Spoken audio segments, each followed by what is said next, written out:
जगन्नाथपुरी में संत माधव दास जी रहते थे। वे प्रतिदिन शाम को समुद्र किनारे टहलने जाया करते थे। उनका भगवान श्री कृष्ण के प्रति सखा भाव था। भगवान भी प्रतिदिन उनसे मिलने आते और दोनों मित्रों की तरह बातें किया करते थे। एक दिन जब भगवान आए तो माधव दास जी ने देखा कि वे कुछ उदास दिखाई दे रहे हैं। उन्होंने पूछा, प्रभु, आज आप इतने उदास क्यों हैं? भगवान बोले, माधव दास, बहुत दिन हो गए, मैंने कोई चोरी नहीं की। प्रभु, अब वो बचपन की बातें छोड़ दीजिए। अब चोरी करना शोभा नहीं देता। बात तो सही है, लेकिन जिसकी जैसी आदत होती है उसका मन उसी में लगता है। माधव दास जी ने उन्हें बहुत समझाया, लेकिन भगवान नहीं माने। आखिरकार उन्होंने कहा, अगर आपका इतना मन है तो कर लीजिए चोरी। हम्म, कर तो लूं, लेकिन यहाँ मेरा कोई साथी नहीं है। वृंदावन में तो बहुत सखा थे, यहाँ केवल तुम ही हो। तुम्हें मेरे साथ चलना होगा। माधव दास जी घबरा गए। बोले, प्रभु, मुझे चोरी करना नहीं आता। मैंने तो जीवन भर केवल भजन किया है। भगवान बोले, तुम बस मन बना लो, चोरी करना मैं सिखा दूंगा। आखिर भगवान ने उन्हें किसी तरह तैयार कर लिया। लेकिन चोरी कहाँ करनी है? भगवान ने कहा, पुरी के राजा के बगीचे में। वहां बहुत सुंदर कटहल लगे हैं, लेकिन राजा हमें भेजते नहीं हैं। माधव दास जी बोले, राजा तो हमारे शिष्य हैं।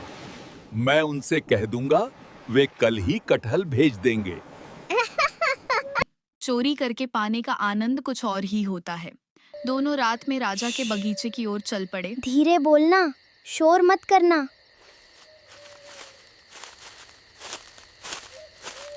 माधव दास जी को चोरी का कोई अनुभव नहीं था। जैसे ही वे एक कटहल के पेड़ के पास पहुंचे, भगवान ने कहा, इस पेड़ पर चढ़ जाओ और ऊपर से कटहल तोड़कर नीचे गिराना। माधव दास जी जोर से बोले, कन्हैया, इस पेड़ पर चढ़ूं या उस पेड़ पर? उनकी आवाज सुनकर बगीचे का माली जाग गया। वह बोला, रुको, मैं अभी बताता हूँ किस पेड़ पर चढ़ना है। भगवान ने तुरंत माधव दास जी को डांटा। मैंने कहा था धीरे बोलना। दोनों एक पेड़ के पीछे छिप गए। माली इधर उधर देखकर वापस सो गया। कुछ देर बाद भगवान ने फिर कहा, अब इस पेड़ पर चढ़ो और धीरे बोलना। माधव दास जी पेड़ पर चढ़ गए। भगवान नीचे खड़े होकर बोले, कटहल तोड़कर नीचे गिराओ, मैं पकड़ लूंगा। माधव दास जी फिर जोर से बोले, प्रभु, यह वाला तोड़ूं या वह वाला? आवाज सुनते ही माली फिर जाग गया और डंडा लेकर दौड़ा।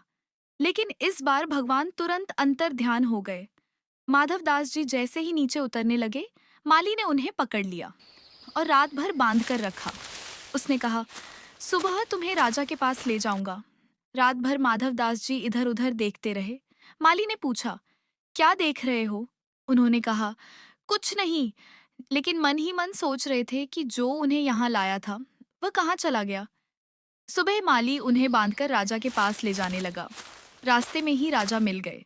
उन्होंने देखा कि उनके गुरु को बांधकर ले जाया जा रहा है। राजा को बहुत क्रोध आया।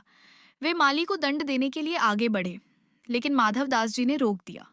उन्होंने कहा, इसकी कोई गलती नहीं है। जब हम ऐसे काम करेंगे तो बंधेंगे ही। राजा ने आश्चर्य से पूछा, गुरुदेव, आपने ऐसा क्या किया? माधव दास जी बोले, चोरी। राजा और भी हैरान हो गए। उन्होंने पूछा, आपने चोरी क्यों की? माधव दास जी मुस्कुराकर बोले, कुसंग में पड़कर आदमी सब कुछ कर बैठता है। राजा ने पूछा, किसका कुसंग? माधव दास जी बोले, यह बात महल में चलकर बताऊंगा।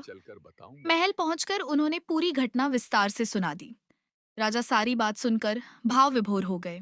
उनकी आंखों में आंसू आ गए और शरीर रोमांचित हो उठा। उसी समय उन्होंने पूरा का पूरा बगीचा भगवान श्री जगन्नाथ जी के नाम कर दिया।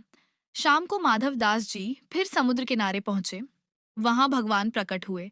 भगवान ने मुस्कुराकर पूछा, कहो सखा, रात कैसी बीती?